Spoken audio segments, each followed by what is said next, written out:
एका बाजूला आपण अशा प्रकारचा शेतकऱ्यांच्या असलेल्या कांद्याला भाव मिळावा म्हणून शेतकऱ्यांची मागणी आहे.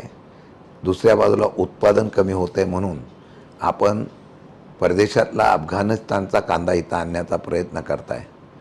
मग शेतकऱ्यांच्या असलेल्या या कांद्याला भाव कसा मिळेल? एखाद्या वेळेला शेतकरी परदेशामध्ये माल पाठवत नाही आणि पाठवू नये म्हणून तुम्ही कायदे करता, परंतु दुसऱ्या बाजूला त्याच शेतकऱ्याला त्याच देशामध्ये जर चांगला भाव मिळत असेल तर सरकारने ती भूमिका थोडीशी पॉझिटिव्ह घ्यावी. आपण खाणाऱ्याचा विचार करता पण पिकवणाऱ्याचा विचार करावा, अशी सर्वसामान्य शेतकऱ्यांची मागणी आहे.